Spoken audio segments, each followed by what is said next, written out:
Hi అండి. రేపు శ్రావణ శుక్రవారం అని చెప్పేసి ఈరోజే దేవుని రూమ్ అంతా క్లీన్ చేసేసి ఫోటోలన్నీ క్లీన్ చేసి దేవుడి సామాన్లన్నీ కడిగేసి పూజ చేశానండి. కానీ రేపు కూడా ఒకసారి దేవుని సామాన్లన్నీ కడిగేసి మరి శ్రావణ శుక్రవారం పూజ చేస్తానండి. దేవుని ఫోటోలు మాత్రం కడగనండి, దేవుని సామాన్లు మాత్రమే కడిగి పూజ చేస్తానండి నేను. ఇది మా దేవుని రూమ్ అండి. చూసారండి మా దేవుని రూమ్ ఎలాగుందో. దేవుడికి నైవేద్యంగా బెల్లం పెట్టానండి. బెల్లము ఉంట పెడతా అంటే చీమలు తినడం లేదండి, అందుకు పొడి చేసి పెట్టినాను. ఇది వచ్చేసి కలుషం చెంబు.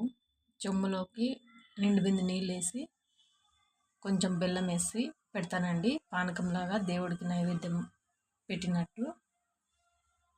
నేనైతే ఇలా పూజ చేస్తానండి. నాకైతే ఎడిటింగ్ అది చేయడం రాదండి, నేను చదువుకోలేదు, అందుకు ఎలా వీడియో వస్తే అలా పెడతాను.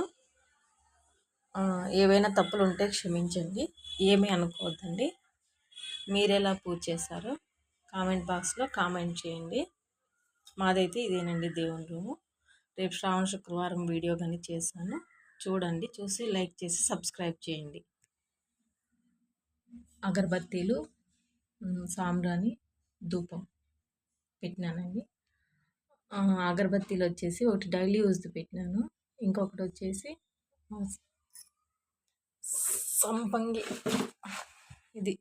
సంపంగి పూలది ఒకటి పెట్టినానండి. డైలీ పూజ చేస్తాం కాబట్టి డైలీ యూజ్ది ఒకటి, సంపంగి పూలది ఒకటి పెడతానండి. స్మెల్ మంచిగా వస్తుందండి.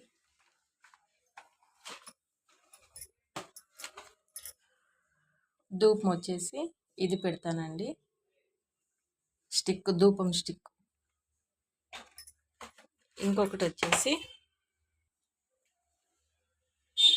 ఇది సాంబ్రాణి వచ్చేసి ఇది పెడతానండి. గురువారము, శుక్రవారము, శనివారము, సోమవారం పెడతానండి. ఇంకా డైలీ అయితే పెట్టనండి. అగరబత్తీలు పెట్టేసి పూజ చేస్తానండి డైలీ.